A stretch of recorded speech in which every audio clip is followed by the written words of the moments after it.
Can you hear me? Is that loud?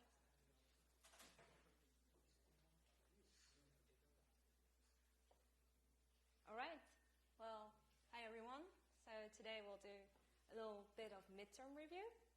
So we'll try to get you guys ready for the midterm. So we posted a little survey on Piazza, and you guys asked for an overview for SVMs, kernels, tree ensembles, the EM algorithm, and mixture models.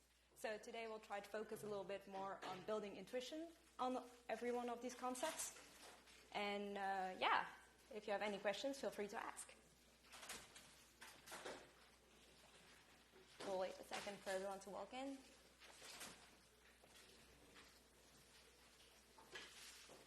All right. So I'll start by talking a little bit more about SVMs. So in class, we talked about this optimal margin classifier.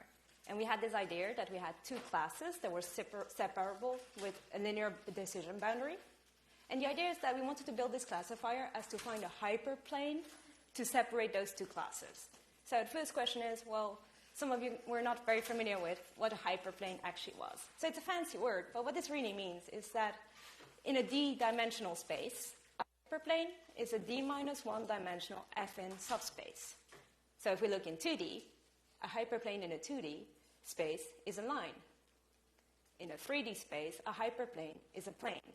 So what we can do is that in a d-dimensional space, we can write this generic equation that characterizes a hyperplane. So we'll have a beta 0 plus beta 1x1 plus beta 2x2 plus beta d xd equal to 0. And so to convince ourselves that this is indeed the equation of a hyperplane, we can look at what this means in 2D. So on the left here, we have a 2D plot with one of these affine equations equal to 0. And this characterizes a line. We'll see this blue line. And so these are the points for which this equation is equal to 0. Above the line, we'll have all the points for which this equation is negative. Underneath, we'll have all the points for which this equation is positive. Same way you can do this in 3D. If we write this equation out in 3D and set it to 0, we'll have the equation that characterizes a plane. And so this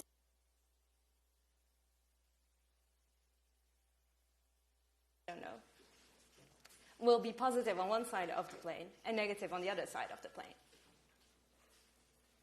So what this means is that we can use a hyperplane for doing binary classification. So we have these two classes that are linearly separable. And so we'll try to find a hyperplane where from each side we'll assign a different class. So when we have a new sample, what we'll do is we'll plug it back into this equation. We'll plug each of these features into this equation, look at the sign, and depending on the sign, decide if it's above or underneath this hyperplane, if it's a positive or a negative label.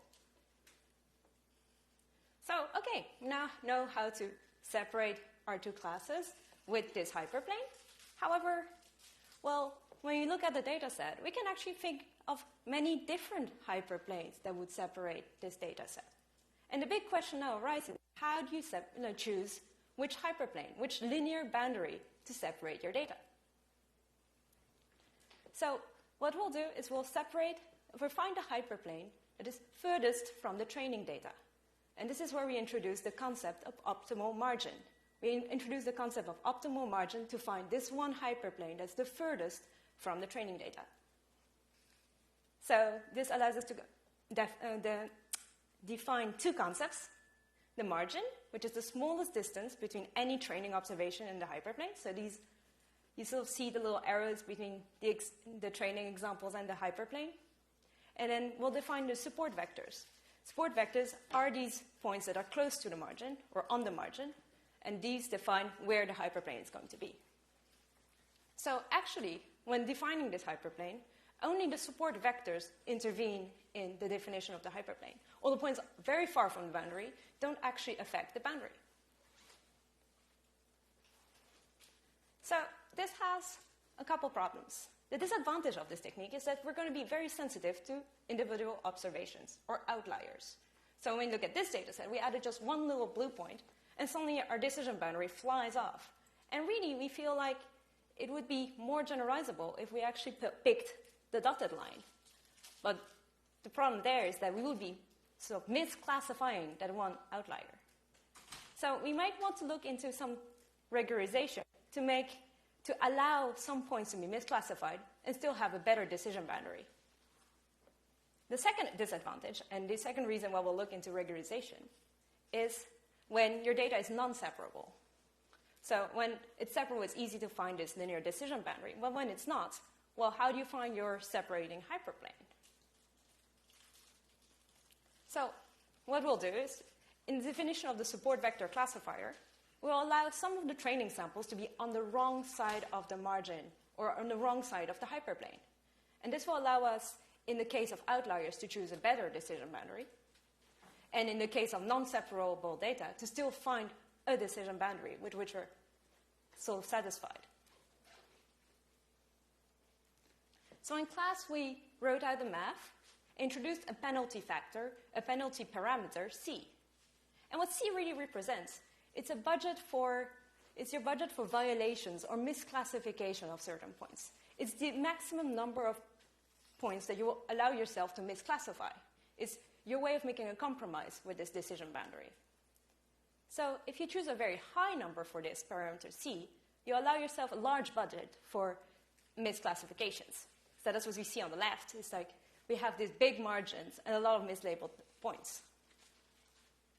And if you choose a small parameter C, you'll sort of be more strict and sort of impose smaller margins around your boundary. And so you'll have fewer support vectors. So here, the support vectors are not only the points that are directly on the margin. They're all the points that are in between, captured around this boundary. And all these support vectors are the ones that go into the definition of the boundary that we define in the support vector machine. It's okay, time for a quiz. Okay, suppose we trained a linear SVM classifier. That's what we've been talking about until now. And we're going to perform binary classification using the hinge loss. And so here you see the 1 minus y theta transpose x. This means that the margin is going to be set equal to 1. So for each of these following scenarios, does the optimal decision boundary necessarily remain the same? So first one. So let's say we remove all the examples x and y with a margin that's strictly superior to 1. Who thinks this will affect the decision boundary? Raise your hand.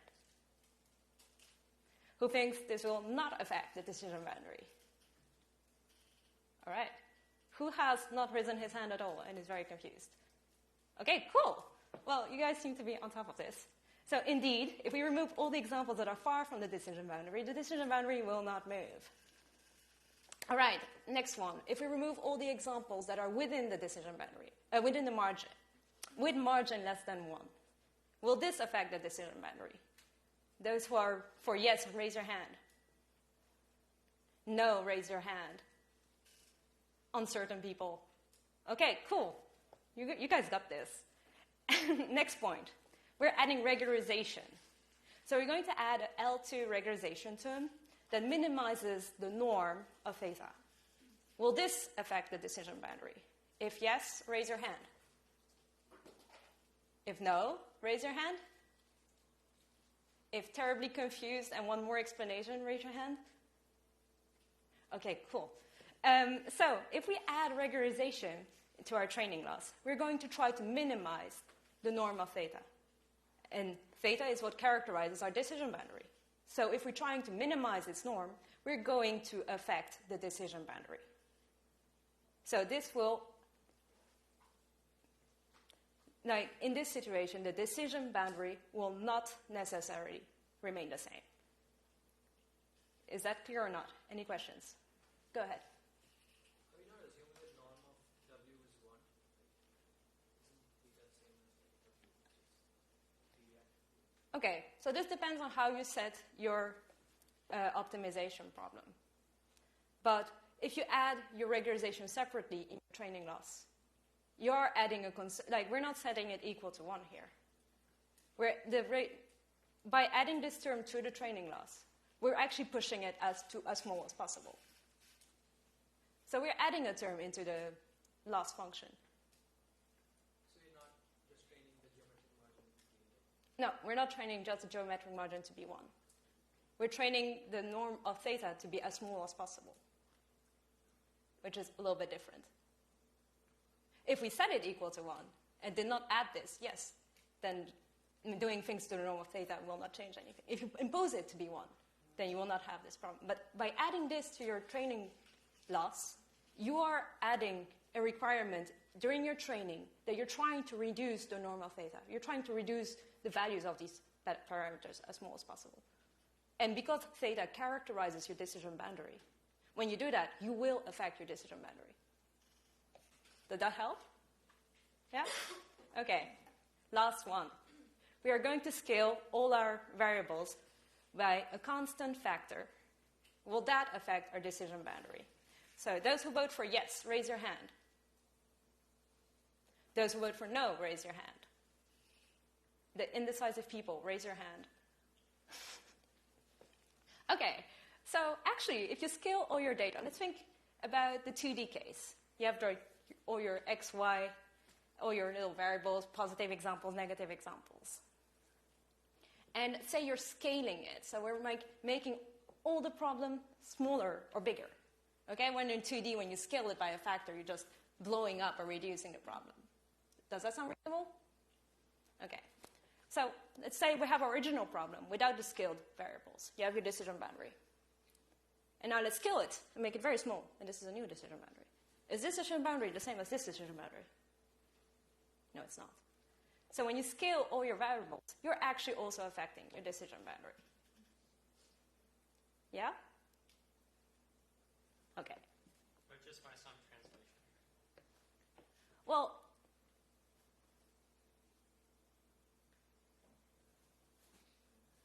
I guess you can also affect the scaling, depending on.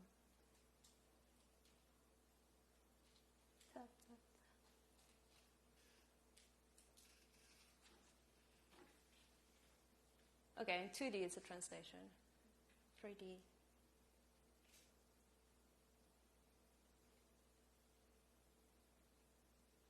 I think it might affect this though. Will it? You just translate? Okay, you just translate. All right. Any other questions? Yeah?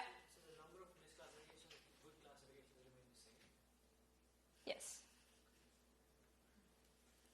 Okay, we'll move on. So we did everything in a linear world here. And the question is, what do you do if you have a nonlinear decision boundary? So we look at our data and we try to fit our linear SVM onto this data. And as you can see, if our data is sort of blobby, well, this does not perform very well. And we're not very happy with this classification. So is there any way we can overcome this problem?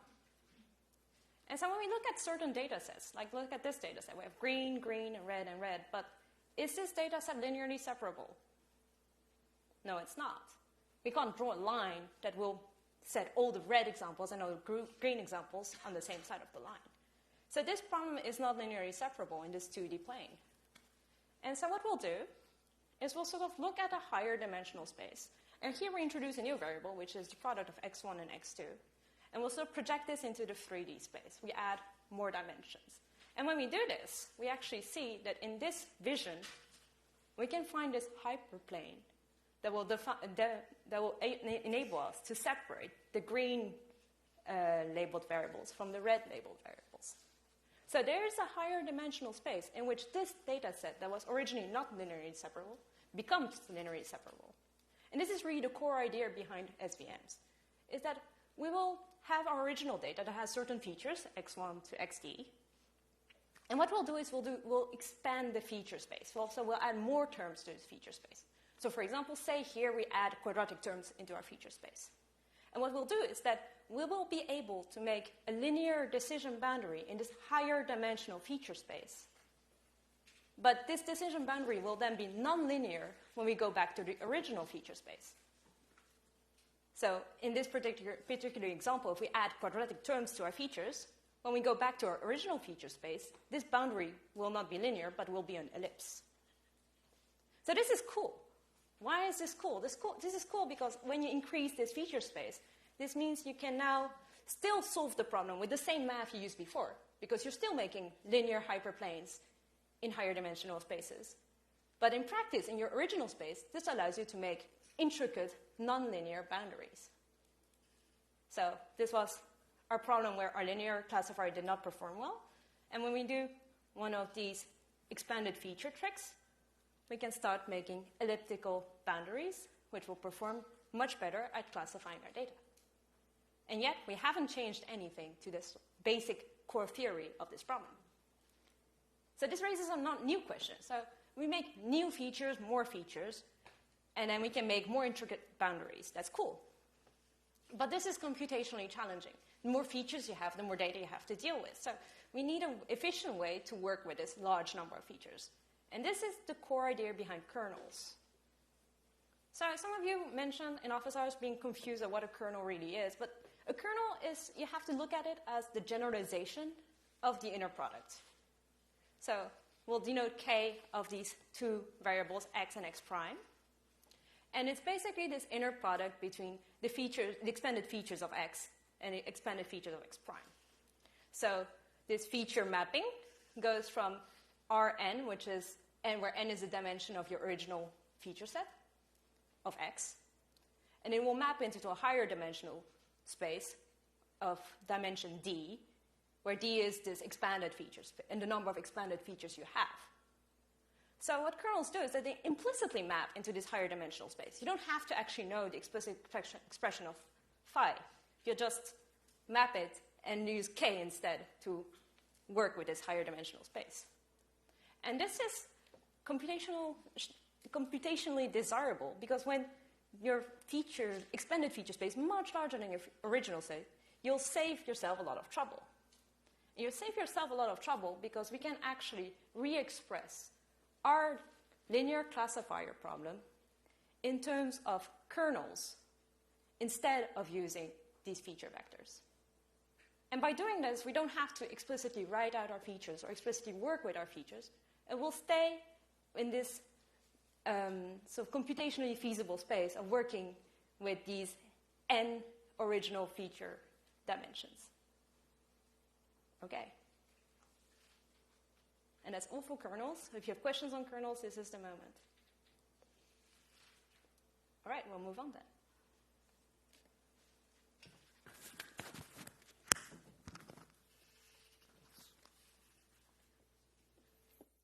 Hello? All right, thanks.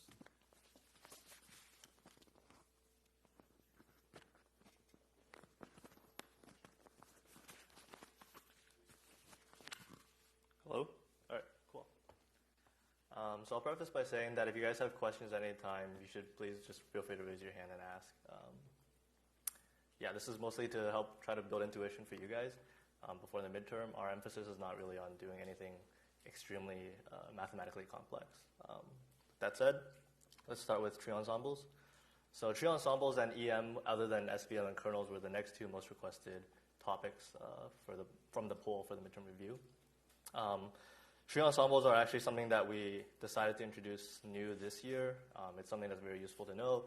If you go to industry, a lot of problems are pretty much being solved at like Facebook or Amazon by random forests and the like. If you open up Kaggle, all the top winning entries are typically from XGBoost. So neural networks actually, as hype as they are, they're actually not used that often for many practical machine learning tasks. So tree ensembles are something that we think is very good for you to know. That being said, unfortunately, we didn't have the chance to introduce it into our homework this year.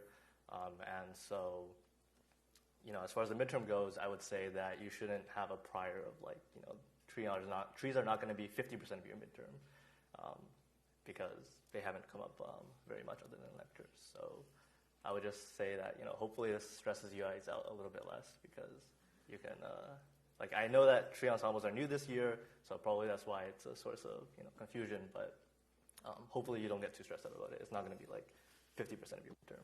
All right, cool. So with that said, what is the fundamental idea here? The main idea is that of a decision tree. And so here, the idea is to recursively partition the space to make predictions.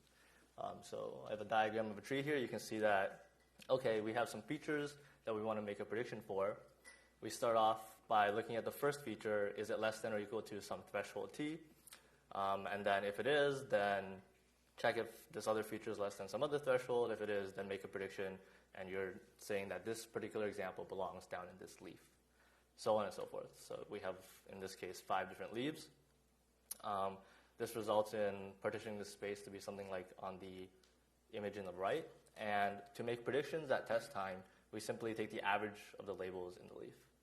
So whether or not you're in classification or regression, you can imagine in classification, these yi's are going to be or zeros or ones, so then this overall y hat would be a probability. Here, Rm is referring to R, like the leaf that you belong to. And in the regression, in this case, this would just be the mean. Does this make sense to people? Okay, cool. So the main question here is then, how do we build these trees? And the idea is to recursively partition. So we're going to define a tree as a set of splits. A split is parameterized by an index j. So j is one of the features that you're looking at, right? J is one of the columns of your design matrix X. And t, which is a numerical threshold. This is just a scalar. And so what the split does is it's saying that I'm going to look at this particular feature, and I'm going to split into 2 children, a left child and a right child, based on whether or not this feature is greater than or less than this threshold. So this corresponds, if I go back to the previous slide, this is exactly the same as x1 less than or equal to t1. Okay, so how do we build this split? What we can do is try to take the average loss in the children produced by the split and try to minimize this loss. So the intuition here is, suppose we're trying to build a classification tree. And suppose it's perfectly linearly subgroup along the first dimension. Then if I can just pick, at this decision boundary here, to make my decision of being, if you're on the left, then you're a 0. If you're on the right, then you're a 1. Then we've perfectly separated the data, and we don't need to do anything else, right? So that's kind of the intuition that we are building off of here, which is saying that, okay, we want the average loss in our children to be low. If you can perfectly separate everybody on the left child and perfectly separate everybody on the right child, then your loss for both these children is going to be extremely low. Okay, so that's pretty much the classification case. We're going to use this cross-entropy loss, which was introduced in lecture, and in the regression case, we use the mean squared error loss, which you've already seen, and that's from lecture as well. Sorry, this number got cut off. This is a 1. And so what the mean squared error loss is saying is I'm going to sum over this child, which is Rm, and I'm going to look at the mean of the labels in this particular child minus I'm going to take a look at the average squared error between this particular label versus the average of the labels in this child. Okay, everybody on the same page here? Any questions? All right, so this is it. You just keep doing this recursive partitioning over and over and over again for each layer. So you start off at the root, you split it into 2 children, which we've done here. Then you keep splitting on the left, keep splitting on the right, and you keep splitting until you're told to stop or until you've perfectly separated the data. Yes? Can you use different loss functions for this? Like, could you have regularization in one regression? Absolutely. So this, in particular, in the classification case, the cross-entropy loss is one particular choice that's out of many available. So actually, there's something called like Gini index as well. There's a whole bunch of different loss functions that you can use when you're building decision trees. And if you look into scikit-learn's documentation for a decision tree, there's like a whole bunch of them that they list out, and you can look into it and they'll have some intuition for that. As for regularization, actually regularization for decision trees is on the next slide. So it's less common to tune the regularization for a decision tree by playing with a loss function than it is to tune via one of these methods here. So I'll go into that next. Cool. Yes? It seems like decision trees, in my mind, it's more for classification. I don't see how it can be for regression. Yeah, so maybe this decision tree is, I don't know, average price of a house. And you can say, are there greater than or less than 4 bedrooms? And then after that, is your house greater than or less than some number of square feet? Then take all the examples that fell into this particular category. Just take the average of that label, which is the average price of these homes, with less than 4 bedrooms or less than this number of square feet. Make a prediction for all future data that looks like that. Cool. Is it true that this is kind of for regression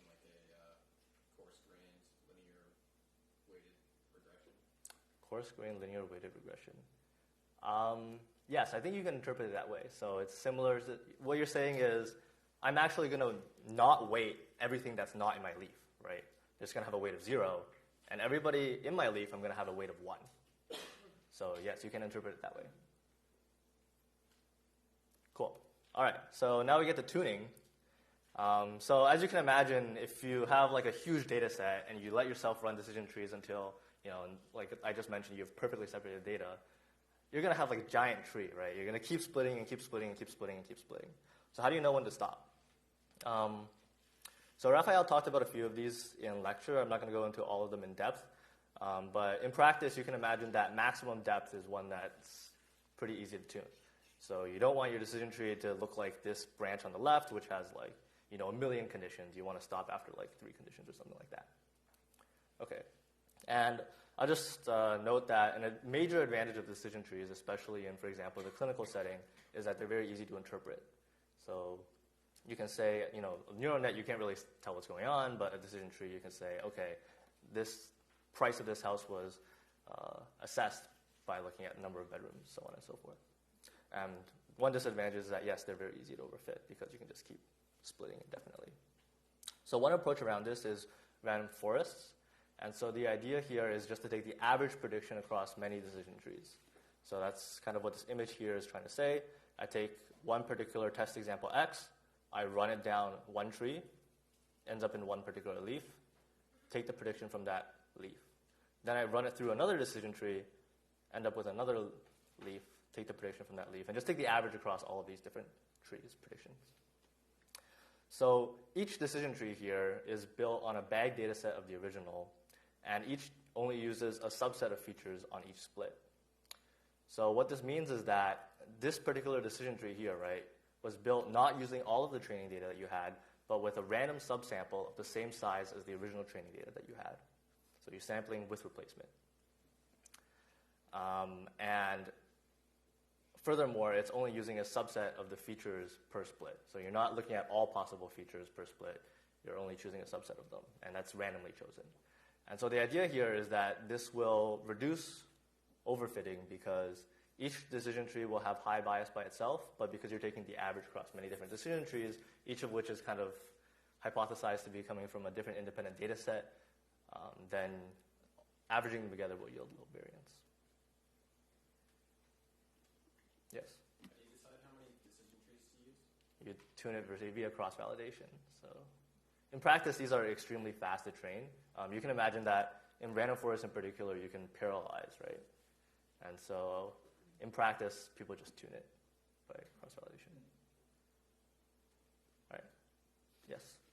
So in random forest, the subset is not with replacement, so it's like not duplicates potentially of data in your data set? So in random forest, each tree is built on a different subsample of the data set, and this subsample is sampled from the original data set with replacement.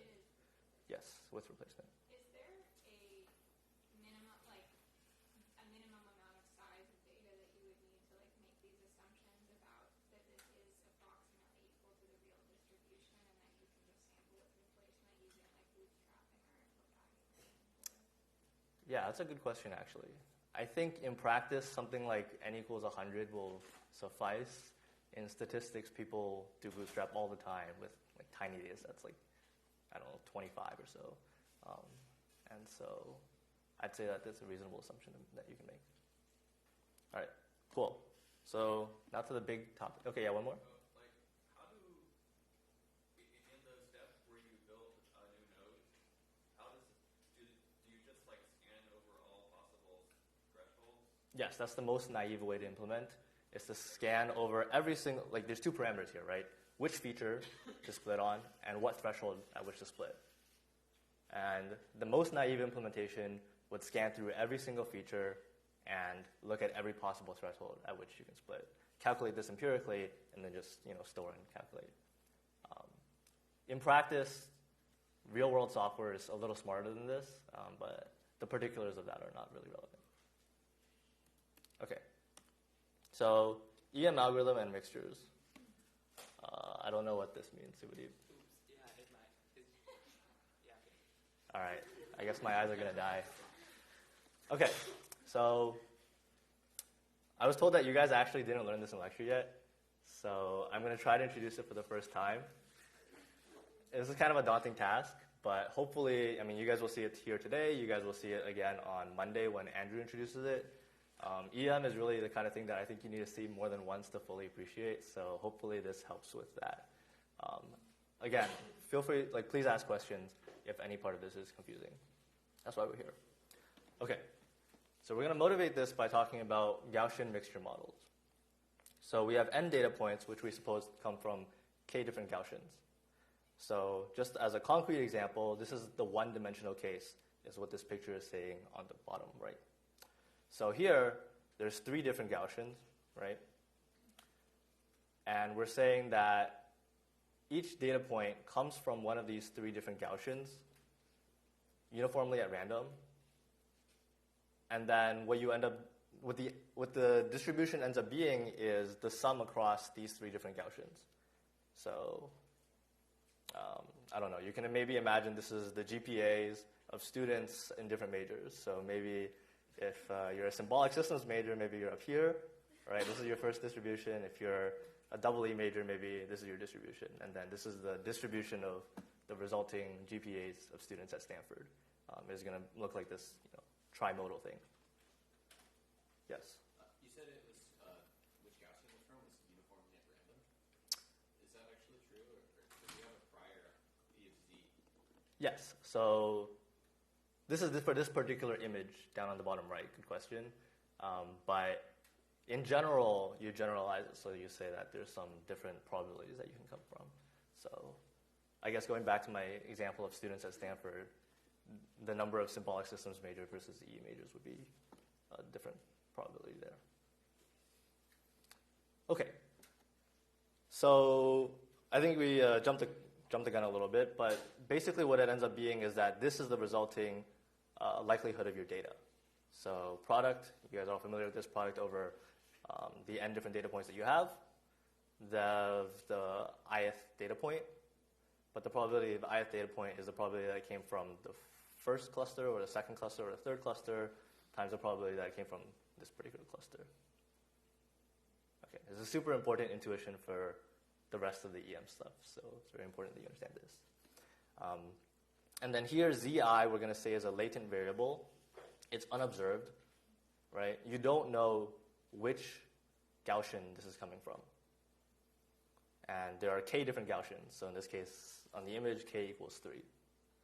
And again, the generative story that we tell is that we say the data point that we have, conditioned on which cluster it's coming from, is sampled as a Gaussian where there's a mean for this particular cluster and a sigma matrix for this particular cluster, covariance matrix. Okay, cool. Seeing nods. So one quick note is that GMMs can actually be extremely effective at modeling distributions. We introduced it to you in this class, but it actually turns out that this derpy little model can be like state of the art. And so this was this particular paper earlier this year saying that GANs are super hot in neural networks, but actually you can get very good samples just by building a fancy GMM model as well. And here are some random samples generated from their model. And it looks to be pretty real faces, pretty real digits. Okay, so the EM algorithm is how we estimate parameters when there are latent variables. So let's just watch this animation on the right for a second. So this is the 2-dimensional case that we just, of what I was just saying. So previously we saw a 1-dimensional picture, this is a 2-dimensional picture. And we're saying that there are 2 different clusters here, 2 different latent Gaussians. There's 2 different means. So there's a mean for the yellow cluster, there's a mean for the red cluster, and there's 2 different covariance matrices, one for the yellow cluster, one for the red cluster. Okay. And what we want to estimate are the parameters, the mu's and the sigmas for these 2 clusters. But you don't know which Z, which cluster each data point belongs to. You don't know, for example, this data point in the middle, was it actually truly generated from the top right cluster or from the bottom left cluster? You don't know. And so that's what we mean when we say there are latent variables. And so this is a much more difficult problem than you guys have seen so far because everything you've seen so far is fully observed. But the idea here, or how we're going to tackle this problem, is very similar, which is you're going to tackle it with the same tool you've been using all class, which is maximum likelihood. And in this case, we're going to maximize what's called the marginal likelihood. And the marginal likelihood is just marginalizing out over your latent variables, z. So you can see that p of x parameterized by theta is just the same as the summing over the latent variables of p of x and z parameterized by theta. Okay. So if you try to do this naively, this is going to be extremely difficult to impute. Why? Okay. So let's take a look at this plot here. How many data points are there? Let's say it's n. So how many latent variables are there? Well, for each data point, you need to know whether or not it came from cluster 1 or cluster 2, right? So there are n different latent variables. So z here is a latent, let's call z a vector here. And it's going to be either 1, each element is either going to be 1 or 2, and there's n of them.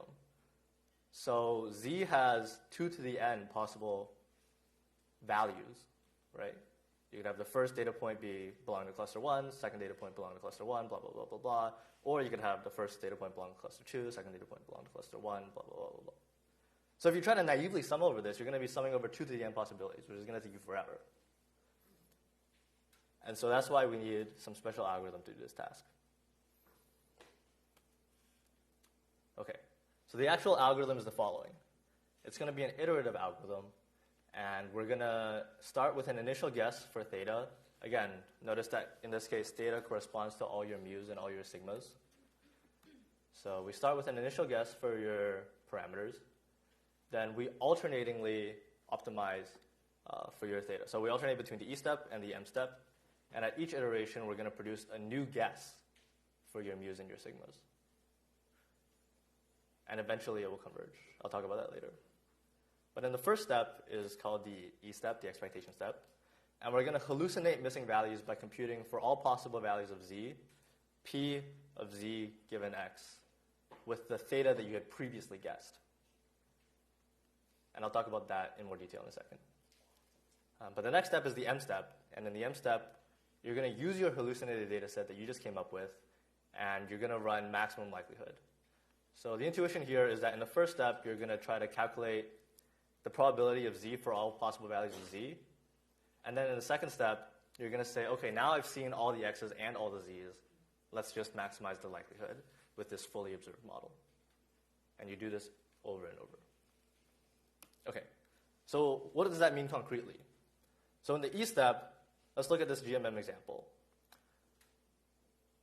For each data point, we have a latent variable zi. And so let's look at this data point that I've circled. You're going to want to compute the probability that zi is 1, so it belongs to cluster 1, given the data point xi and the parameters that you have so far. So how would you calculate this? Is this doable? Calculating the probability that this data point belongs to cluster 1 versus cluster 2. Anyone?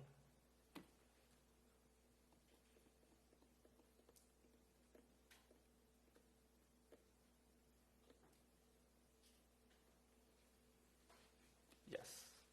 You take like the ratio of the densities to distributions? Exactly. So this is something that you guys saw from homework 1, right? Does that sound familiar? In the Gaussian discriminant analysis problem, what you're doing is calculating the probability that this data point came from each possible cluster, where cluster 1 means it came from label y equals 0, cluster 2 means it came from label y equals 1. So you would do the exact same calculation here to calculate the probability that this data point came from cluster 1 versus cluster 2. Does that make sense concretely? Like you would know how to implement this, or it's something that you've done before. Cool. Okay. And again, this is assuming that you have given this previous guess of theta. You have some previous guess of what your mu's and your sigmas are. So maybe I could have guessed, mu1's here, mu2's here, sigmas look like these. Okay, now you repeat this for all data points. So you have this latent variable z. Oh boy. Sorry. You have this latent variable zi for all, I from 1 through n, so you calculate the corresponding probabilities that it belongs to the first and second clusters for all data points. So what you end up with is actually this augmented data set where you're weighted by probability. So what does that mean? So in the first data set, it's the same values of xi that you've seen all along for all of these observed data points. But you hypothesized or you hallucinated that every single one of them came from the first cluster. Now, of course, this point here in the top right is like very unlikely to have come from the first cluster, right? But that's part of your augmented data set anyway. You said, okay, this data point, I hallucinated it came from the first cluster, but the corresponding probability that I calculated that it came from the first cluster is very low. So that's what we mean by weighted by these probabilities. And these are the probabilities that you compute up here. And in the second data set, it's kind of the same, right? You're taking this data point and saying it came from the second cluster for all data points. And you calculate the corresponding probability of that. Okay, any questions so far? Yes? So like in a real data set, you just have a bunch of x's or a bunch of feature vectors. Correct. In an augmented data set, you have an additional feature that is the weights on each of those points? Yeah, so maybe concretely to code this up, you would say, I have this data point xi, right? Then I have a zi where I hallucinated that its value is 1. And then I have the corresponding probability that this zi is 1 given the parameters that I've estimated so far. So maybe this will be like some tuple of 3 different values. And then what is the length of this data set in terms of n, this augmented data set? Just 2n, right? Because you have one data point where it's cluster 1 and one data point where it's cluster 2 for each of these data points. Cool. Okay. So now in the m step, we're going to use what we just hallucinated to maximize a lower bound on the log likelihood. What does that mean?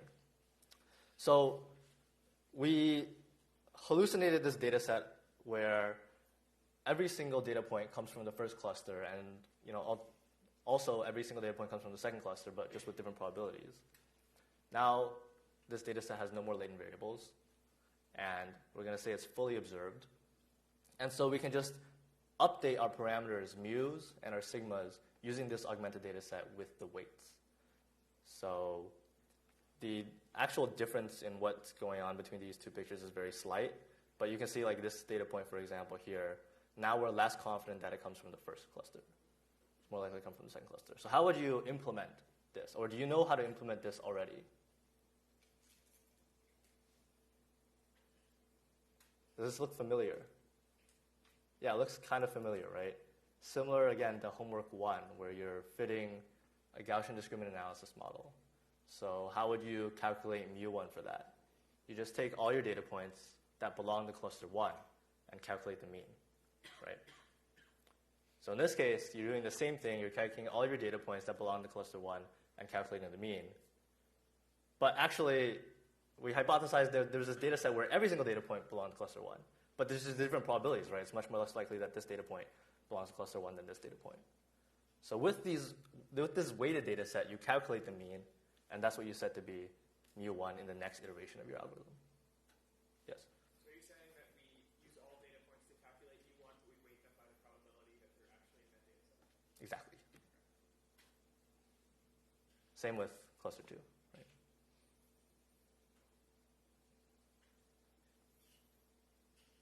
Okay, cool. So what this math up here is saying is that we're fitting the next t plus 1th iteration of our thetas, which are our mu's and our sigmas, and we're going to set it by maximizing the expected log probability, given that the expectation of your z values is taken with respect to the theta that you just estimated in your previous iteration of the algorithm.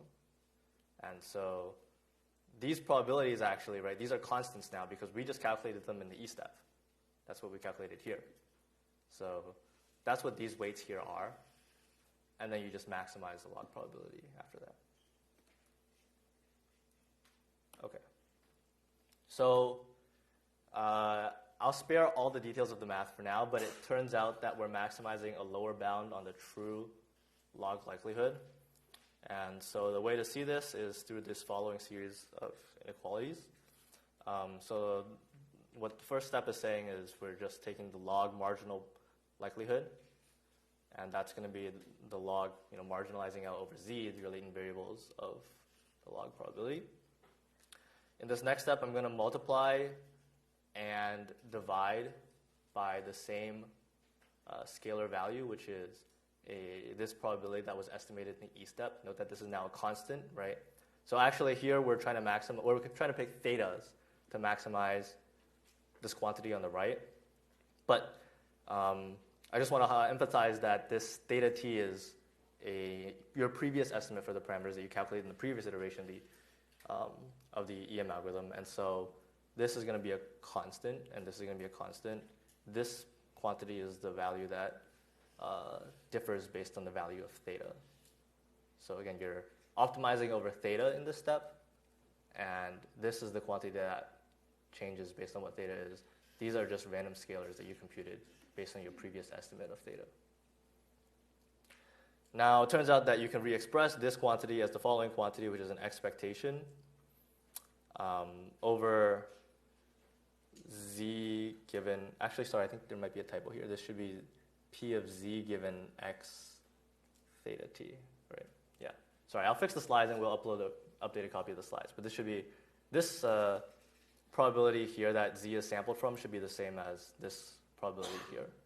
And this is what probability was calculated in the E step of the algorithm. So from this line to this line should be the same.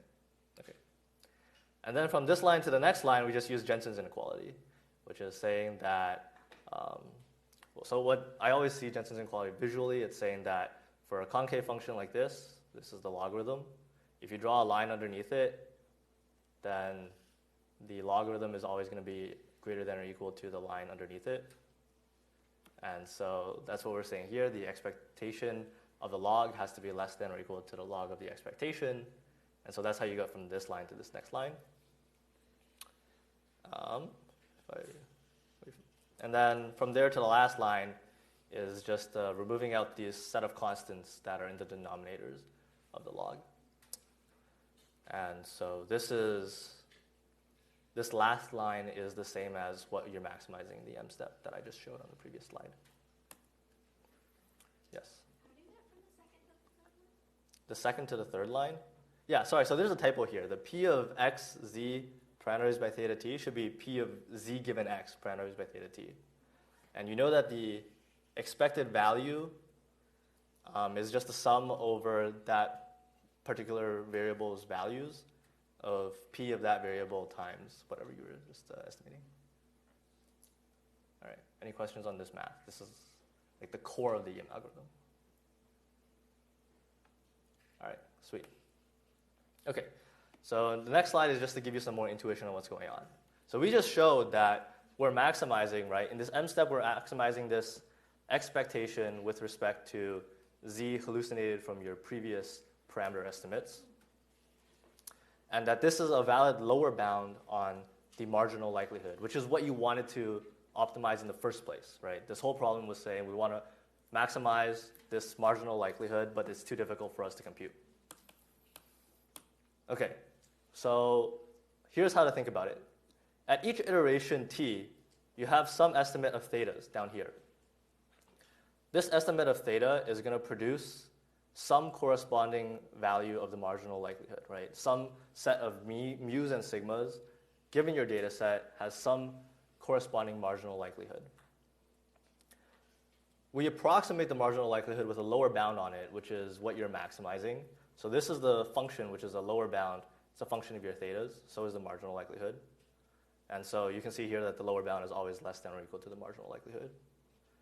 And so at this step of the algorithm, we just optimize your thetas. So you go from theta n to theta n plus 1 by calculating the gradient and setting it to 0 or something like that. But you're taking an optimization step on the lower bound. And so you can keep doing this and keep doing this until you reach a local optimum. Okay, I'm just saying that EM is guaranteed to converge to a local optimum, and I want you guys to answer why. And yes, please take a short break if you need it. So these are two quick questions just to sanity check your understanding. Why is it guaranteed to converge to a local optimum? And also, what is the runtime per iteration? So per iteration, I mean per E step and M step put together. So maybe this slide will help for some intuition on the first question. I'll let you guys think about it for like another 30 seconds.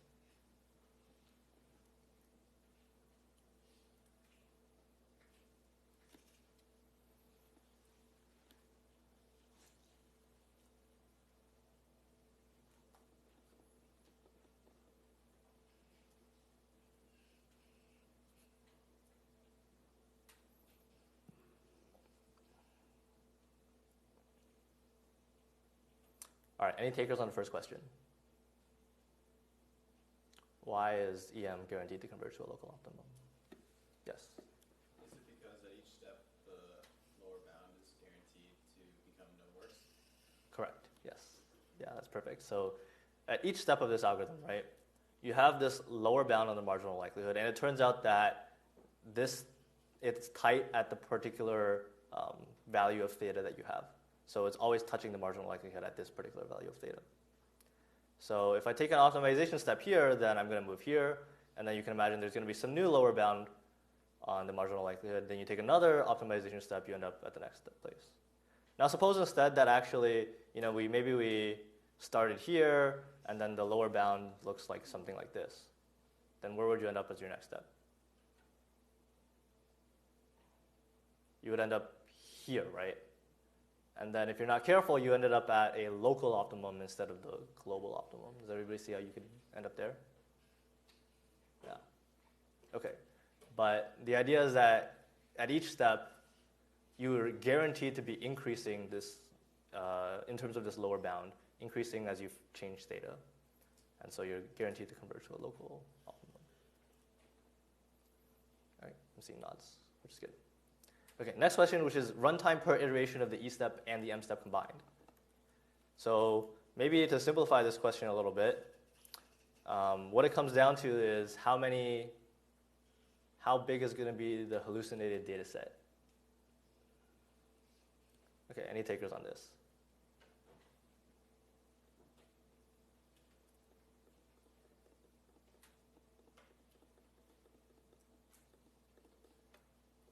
All right, so at each step of the algorithm, what you want to do is hallucinate missing values by computing for all possible values of z, this probability that you just calculated, right? And we talked about how you would calculate this probability. It's the same as in homework 1.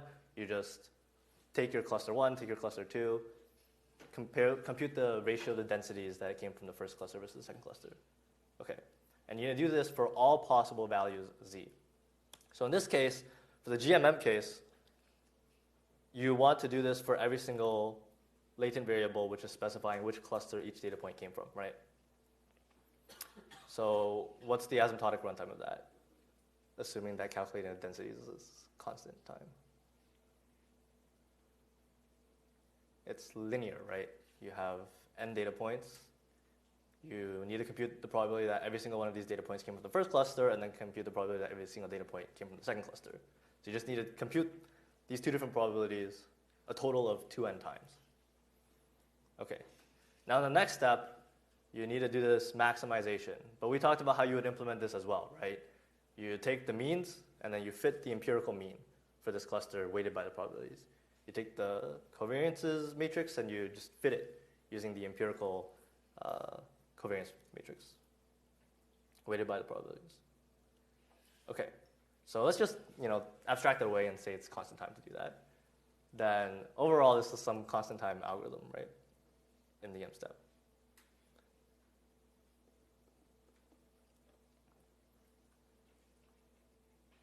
Why would you say that's constant time algorithm? Or actually, sorry, let me rephrase that.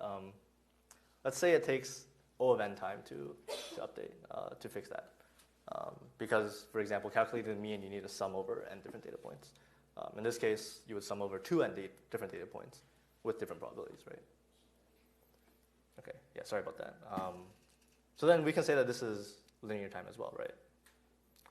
So then the overall runtime per iteration would be kn, which is k is the number of clusters that you have. So in the example that I just gave, it's 2n. But we'll note that in general, you need to hallucinate one new data point per possible value of z. So z is the set of possible latent variable values that you can have. It turns out that in the Gaussian mixture model case, it factorizes nicely thanks to independence, and that you can do this in linear time. So you don't need to worry about the general case for now, but just concentrate on the GMM case. Okay, any questions on that? That's pretty much the end of the EM section. Yes? Can you talk about why that lower bound is exactly touching At theta? Yeah. That requires a bunch of math. Yeah. I can try to find you after and we can talk about it. But it basically comes down to your choice of constants here. So actually notice that in this math, right, for this lower bound to be valid, it didn't matter that we chose to multiply and divide by the constant p of z given x in your previous theta.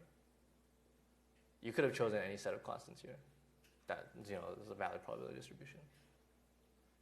So in the lecture notes, it actually replaces it with q, just to more explicitly mention that you can use any choice of constants here. But in practice, you're going to use the p of z given x that you just estimated from the previous parameters. And this has the property that it touches here. And you can work out the math, it works out.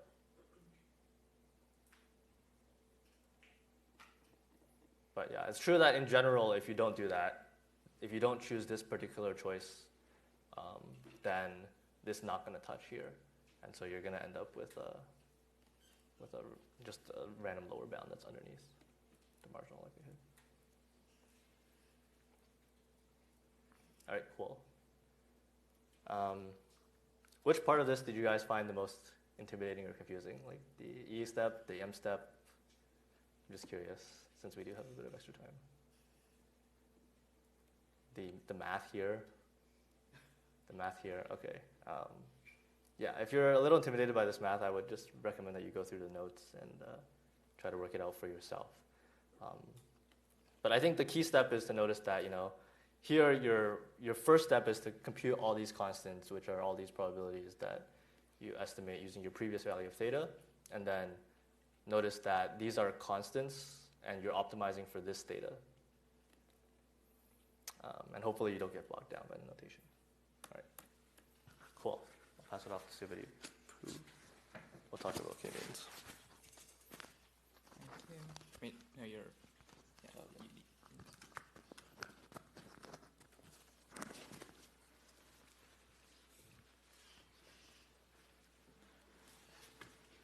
Hello. Can you guys hear me? Yeah. Coming over to more intuition. So we learned the whole EM framework, but now we're going to build some more intuition on why EM works and visually kind of relate to what Tony said. And we begin with k-means. So one is, what if you had unlabeled data? So this is a clustering problem essentially, and saying, your data looks like this, and I want to divide it into n or k clusters. How do I go about dividing it into k clusters? And for this example, we'll assume k is 2, because we can visually see that k should be 2 clusters, but how do you mathematically go about defining a whole framework? And now we come to the k-means algorithm. I'm just going to skip over this. But what it says is initialize, the way you start off is initialize random cluster centers. So we have 2, k equal to 2, or in this case, k equal to 2. This is a typo. But you initialize random clusters, and then you follow something called the k-means algorithm until convergence. So what does k-means say? That first, you assign each point in your data set to the closest cluster. That is step 2.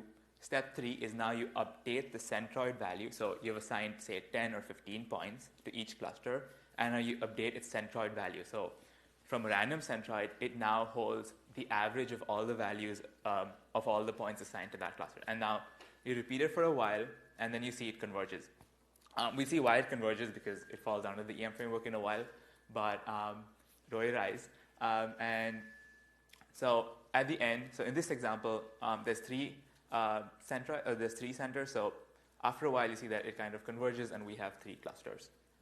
Any questions on the algorithm? Okay, solid. So for the earlier example I showed, this is going to be covered in class. It's going to look like the same example, which you'll see on Monday. But we start off with, on part B, we have random clusters. Part C, we initialize, we give the closest points to those random clusters. We assign it to that cluster, centroid, and now we update the centroid at point D. And this algorithm goes until convergence, and now we end up with 2 clusters, right? So that looks great. And this is another kind of visualization of k-means, is saying that as we kind of increase the number of iterations, we kind of converge onto a certain number of clusters.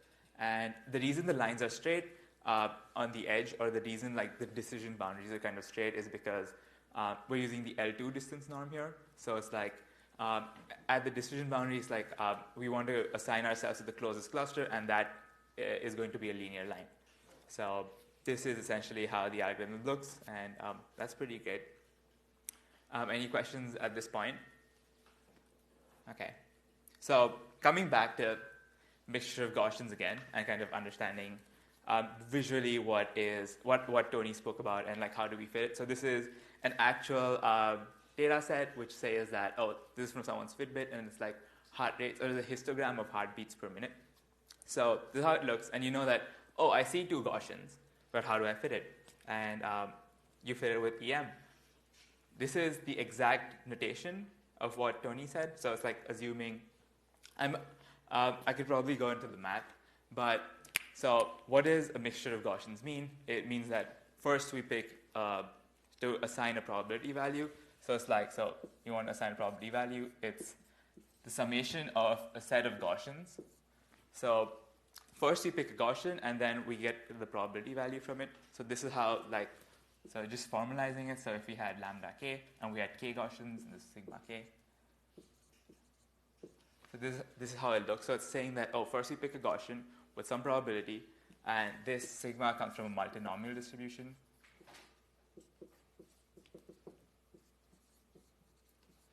And then we kind of assign it a probability. And this is how it's fit. And if you actually solve the exact EM equations, which we spoke about before, we get these update rules. So as you can see, E step is just assigning a probability to it, and the M step is updating the phi's, the nus, and the sigmas based on all the points, not just the point itself. And some of the observations, because this is like, essentially you're looking at the distribution of X, you changing the ordering of things. So this is a kind of a problem, but it's a trivial problem, like changing the order of your input data kind of doesn't change the distribution. So if you're going in that, some assumptions of when you're making a mixture of Gaussians. So if you're saying that, oh, I want to have a family which is a Bernoulli and then a Bernoulli of Bernoulli, but it's saying a mixture of Bernoullis actually leads to a third Bernoulli. So the thing you'll end up fitting is you'll end up fitting one distribution, although you're fitting 2. And this kind of leads us to the third and most important step, is probabilistic clustering. So what this means is, if you look at the algorithm on the right, we don't know the original clusters. What we saw in k-means was we gave you a hard-coded algorithm to do clustering, but if you do EM in the GMM framework, we kind of get like a probabilistic interpretation of clustering. Or these clusters are from like the probabilistic sense, so it's probabilistic clusters where certain points belong to the same cluster, so if they're part of the same Gaussian, essentially, or the same component distribution. So that's the core Gaussian. And here, any questions on this, or just kind of revisiting GMMs again? No. Okay. Okay. So here's a sample question. So now we know how the EM algorithm works, and we're given a data set which kind of looks like this. We know the true label, so it's red, blue, and green. Forget the test and the train accuracy, but so this is fit using EM. So now say, what if we want to throw constraints at the EM problem? So the EM problem is fitting something like this, a mixture of Gaussians, and this is the covariance matrix. So let's start with, okay, sorry. So let's start with what if so as of now, we have three covariance matrix, so sigma 1, sigma 2, and sigma 3. So it's sigma 1, sigma 2, and sigma 3. What if we forced it to kind of behave the same way? So what if we said, oh, we only want to optimize in such a way that all of them are 1 sigma? So what if we said, oh, all of them are the same, so how can anyone tell me how the distribution of the output will change?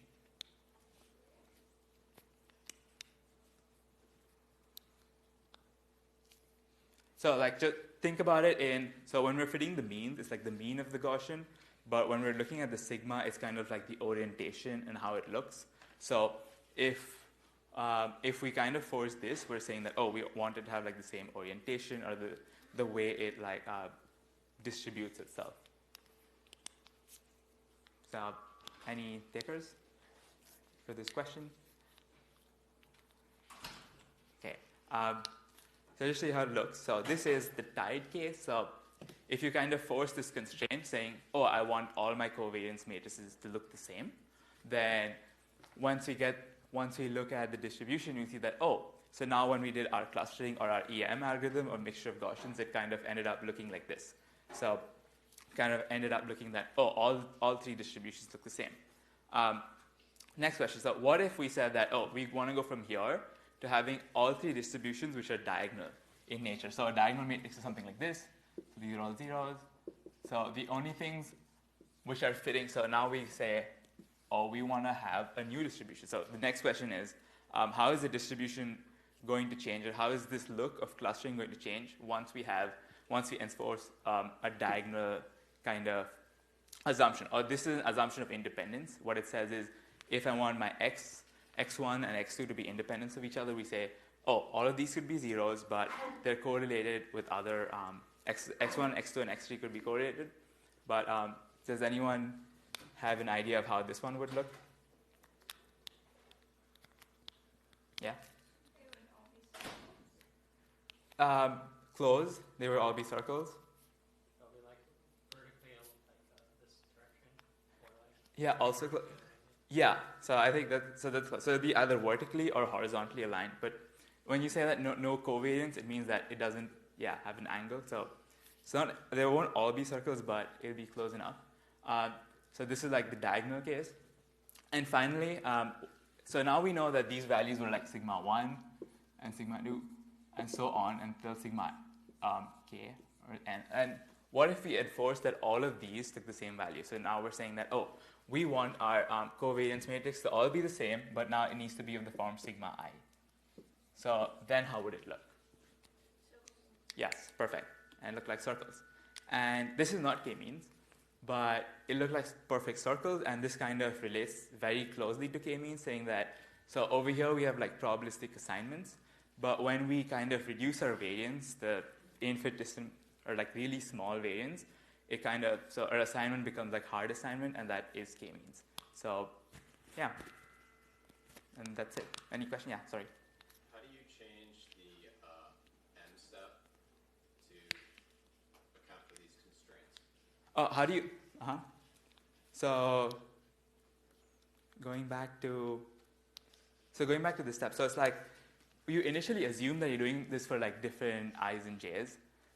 So it goes from being like from this thing for sigma of j, it just becomes 1 sigma. So if it's like the first constraint assumption, so when we're modeling our mixture of Gaussians, so when you model it, you write down as this format, but if you just replace it with 1, so the update rules will change accordingly. So the variables you optimize on change accordingly. So this can be this, and the next step would be saying that, oh, if I want to do it in the diagonal sense, the only things you'll update are the diagonal entries, or if you replace this with something like sigma I for all of them, you can, so when you write down the main mixture of Gaussians and to the update rule, you just have to replace the parameters you optimize on are now just sigma of I. So it's,